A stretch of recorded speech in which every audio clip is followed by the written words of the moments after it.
Are you too self-aware to be happy? Or does it only feel that way because no one taught you how to use awareness wisely? You notice everything now. Your thoughts, your patterns, your mistakes. You replay conversations. You question your motives. You analyze your past and worry about what it all means. And sometimes you wonder, was I happier before I understood myself this deeply? The Stoics asked the same question long before modern psychology existed, and their answer was unexpected. They believed self-awareness is not a curse, but in the wrong hands, it becomes one. Marcus Aurelius warned that a mind turned inward without discipline can become its own prison. Epictetus taught that clarity without control leads to suffering, not freedom. In this video, you'll learn why self-awareness can quietly steal your peace, why it feels heavier as you grow older, and how Stoicism turns awareness from a burden into a source of calm, strength, and quiet happiness. We begin with the first trap, the moment awareness stops guiding you and starts freezing you in place. At first, it feels like wisdom. You're not reacting blindly anymore. You're thinking things through, questioning yourself, looking deeper. But slowly, almost quietly, something changes. Every decision starts taking longer. Simple choices feel heavy. You weigh every angle, then weigh them again. You don't move forward. You analyze forward. This is the moment self-awareness stops serving you and starts pretending to be intelligence. The Stoics were very clear about this. Reflection is meant to prepare action, not replace it. Epictetus warned that when the mind keeps debating instead of choosing, it's usually afraid. Not thoughtful, afraid. Afraid of making the wrong move. Afraid of regret. Afraid of discovering something uncomfortable about yourself. So you stay inside your head. It feels safe there. No risk, no mistakes, but also no progress. Marcus Aurelius wrote that life is happening now, not in the analysis of it. And when awareness delays action, it quietly turns into avoidance. You may tell yourself you're being careful, but deep down you know the truth. 0.6. You're not waiting for clarity. You're waiting for certainty. And certainty never comes. Stoicism teaches a hard but freeing lesson here. Action creates clarity, not the other way around. You learn who you are by moving, by choosing, by acting in alignment with your values, even imperfectly. Too much introspection freezes life. But used correctly, awareness becomes a compass, not a cage. And this paralysis, this stillness disguised as wisdom, leads directly to a deeper Stoic truth about happiness itself. Most people think happiness means feeling good, light, comfortable, untroubled. The Stoics disagreed. They never promised constant joy. They never chased pleasure. And they certainly didn't measure happiness by mood. To the Stoics, happiness was something deeper, eudaimonia. Not excitement, not optimism, but inner flourishing. A life lived in alignment with reason, virtue, and reality. Even when life is hard. Seneca wrote that a happy person is not one without problems, but one who remains steady despite them. This is where many highly self-aware people get confused. You notice discomfort, you notice sadness, you notice doubt, and you assume something must be wrong. that happiness has failed you. But Stoicism says the opposite. Feeling pain doesn't mean you're unhappy. It means you're alive and paying attention. The Stoics believed happiness isn't the absence of suffering. It's the ability to remain whole through it. Think about that, a calm mind in a chaotic world, a steady character in uncertain times, a sense of inner order when nothing outside you is stable. That is Stoic happiness. And here's the relief most people miss. You don't need to eliminate pain to be happy. You need to stop fighting reality. Stop demanding that life feel good before it feels meaningful. Because once you accept this definition, something shifts. Suffering is no longer proof of failure. It becomes information. And to truly understand Stoic happiness, we must first redefine what suffering actually is.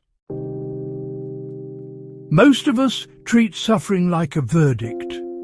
Something has gone wrong. Something is broken. Someone failed. The Stoics saw it very differently. To them, suffering wasn't a sentence. It was a signal, raw data about what you value, what you fear, and where your expectations don't match reality. When you feel pain, frustration, or disappointment, Stoicism asks a quiet question. What judgment is being challenged right now? Not, why is this happening to me? But what belief is being exposed? Marcus Aurelius reminded himself that events are neutral. It's our interpretation that turns them into suffering. This is where suffering becomes useful. If you're angry, something you believe you deserve is being threatened.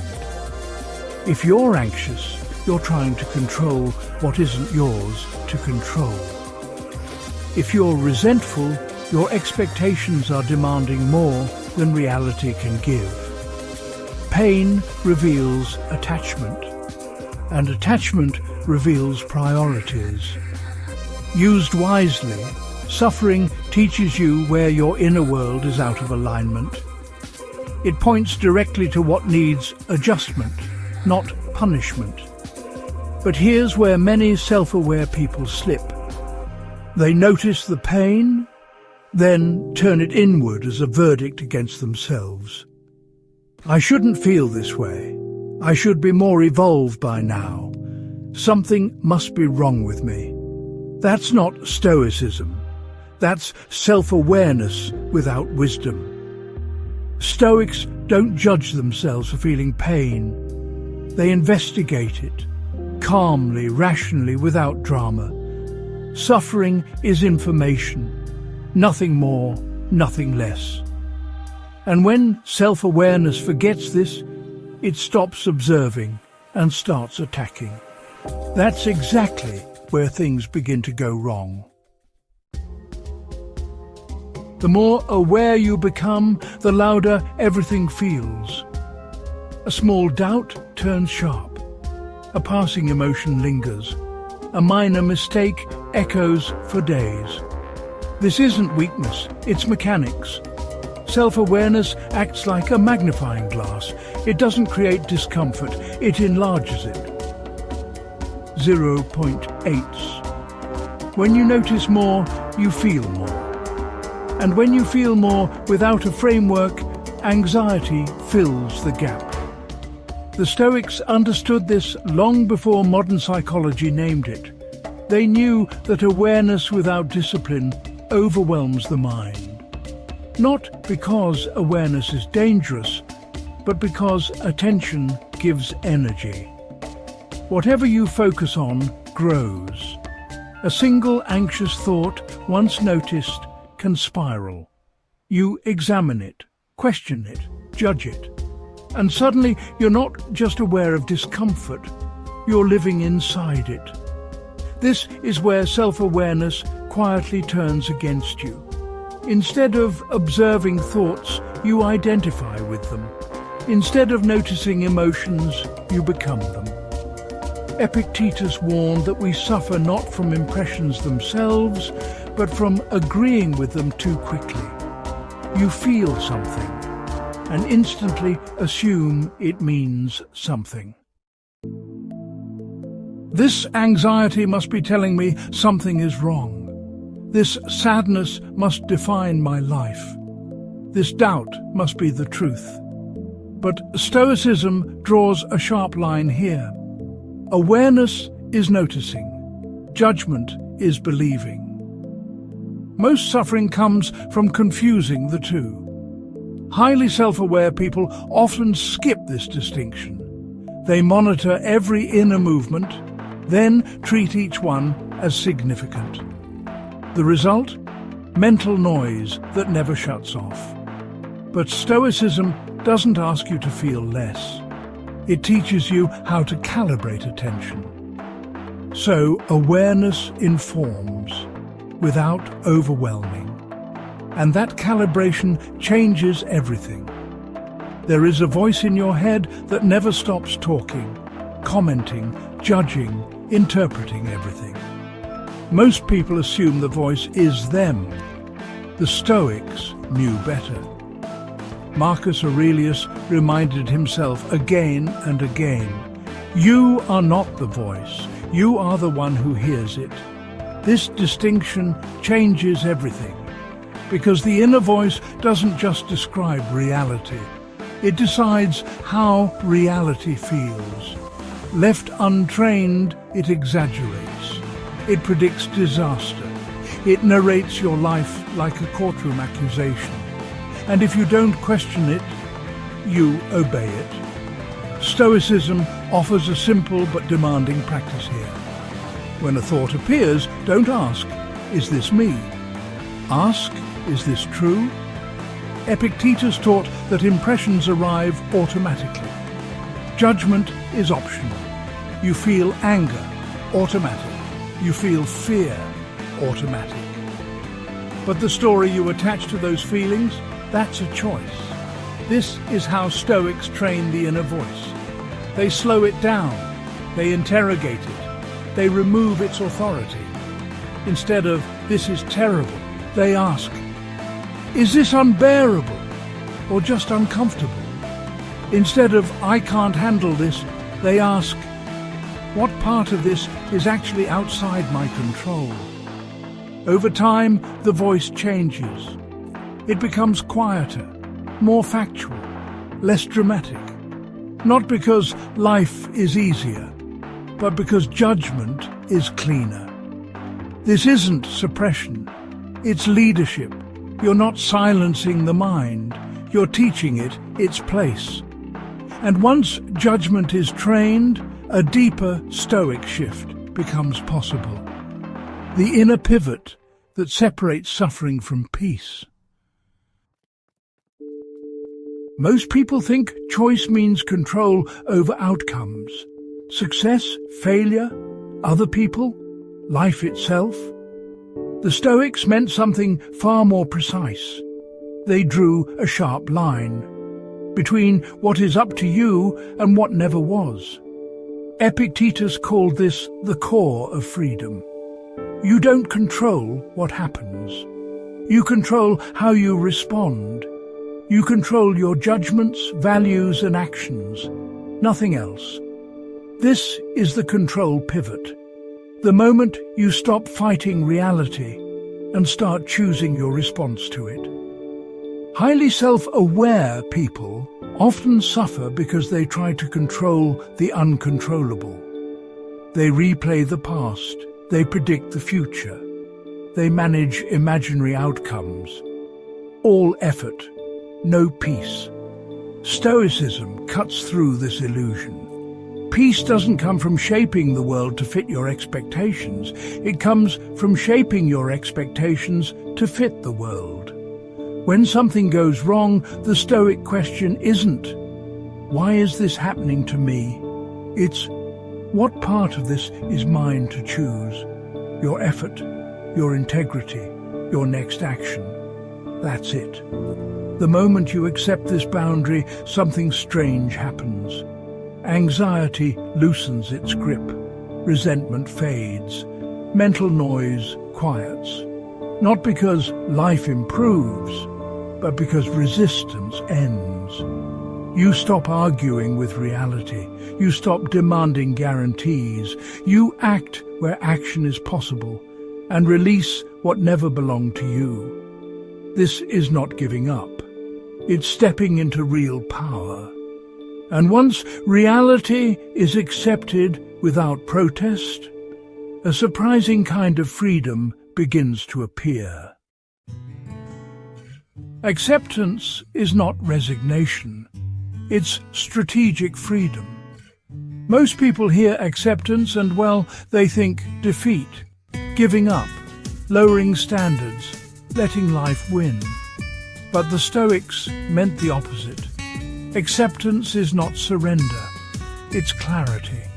It's seeing reality as it is, without distortion, without complaint. Marcus Aurelius practiced this daily, not because life was easy, but because resistance wasted strength. When you fight what already exists, you burn energy arguing with facts. Acceptance ends that argument. And the moment resistance ends, power returns. Here's the paradox. When you stop demanding that things be different, you finally gain the freedom to act effectively within them. Acceptance removes emotional friction. No inner protest, no wasted anger, no mental bargaining, just a clean view of the situation. This is why Stoic acceptance is strategic. You accept illness so you can manage it wisely. You accept loss, so grief doesn't turn into bitterness. You accept limits, so effort is focused where it actually matters. Highly self-aware people often suffer because they notice reality, but refuse to accept it. They keep thinking, it shouldn't be this way. I should be further along. This shouldn't be happening to me. That tension is optional. Stoicism teaches that peace begins the moment you align your mind with facts. Not approval, alignment. From there, action becomes precise. Calm replaces panic. Strength replaces struggle. Acceptance doesn't make you passive. It makes you effective. And once you fully accept reality as it is, you're ready for a deeper Stoic perspective. One that explains why your judgments shape your entire world. Your judgments shape your world. Literally. Nothing affects you until you judge it. Not events, not people, not circumstances. This is one of the most unsettling Stoic ideas, and honestly, one of the most freeing. Marcus Aurelius wrote that things themselves do not disturb us. Our opinions about them do. Two people face the same event. One feels crushed, the other remains calm. The difference isn't strength, it's perception. Your mind is constantly translating reality. This is bad. This is unfair. This means I've failed. These judgments happen so fast, you rarely notice them. And once a judgment is made, emotion follows automatically. Anger follows, I've been wronged. Fear follows, I can't handle this. Despair follows. This should not be happening. Change the judgment, and the emotion changes with it. This doesn't mean pretending everything is fine. Stoics never deny reality. They refine interpretation. Instead of, this is unbearable, they say, this is difficult but manageable. Instead of, this ruins everything, they say, this changes the situation. Same event, different inner world. Highly self-aware people often suffer because they notice their thoughts, but don't question their conclusions. They see clearly, then believe instantly. Stoicism slows that process. It inserts a gap between perception and assent. In that gap lies freedom. But Stoics don't stop at understanding judgments. They ask a deeper question. What kind of person do I want to be in response? And that question leads us to the true engine of Stoic happiness. Virtue isn't abstract. It's your happiness engine. When most people hear the word virtue, they tune out. It sounds moral, old-fashioned, abstract. The Stoics meant something far more practical. Virtue, to them, was not about being good. It was about being aligned with reason, aligned with reality, aligned with your best judgment. This alignment is what creates inner stability. Marcus Aurelius believed that when your actions match your values, the mind settles. No inner conflict, no self-betrayal, no quiet shame running in the background. That's why virtue produces peace. Stoic virtue has 4 pillars: wisdom, courage, justice, and temperance. But notice something important. None of these depend on external success.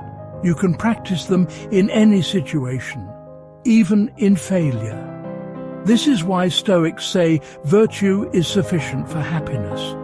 Not because life becomes pleasant, but because you become grounded. When you act with wisdom, confusion fades. When you act with courage, fear loosens. When you act with justice, resentment softens. When you act with temperance, excess stops controlling you. Highly self-aware people often suffer because they know what matters, but don't live it consistently. The gap between values and actions creates unrest. No amount of insight can fix that. Peace doesn't come from thinking better thoughts. It comes from becoming a person you trust. When your character is solid, circumstances lose their power over your mood. And once you understand virtue this way, not as a rule book, but as an inner engine, you're ready for the final Stoic secret, the one that ties awareness, peace, and happiness together. The paradox: awareness deepens peace when used well. Here's the truth most people never reach. Awareness is not the problem. Misuse is. When awareness is untrained, it turns inward and attacks. But when disciplined, it becomes the source of calm. The Stoics didn't aim to think less. They aimed to see clearly and then live accordingly. Proper self-awareness does 3 things. First, it notices thoughts without obeying them. Second, it separates facts from judgments. Third, it guides action instead of replacing it. This is awareness with direction. You still see flaws, but without self-contempt. You still feel pain, but without panic. You still face uncertainty, but without losing your center. Marcus Aurelius wrote that peace comes when the mind is in harmony with nature, with what is. That harmony doesn't require ignorance. It requires maturity. Highly self-aware people are not broken. They're unfinished. Their task isn't to shut off awareness, but to anchor it in wisdom, virtue, and action. When awareness is grounded this way, something remarkable happens. You stop fighting yourself.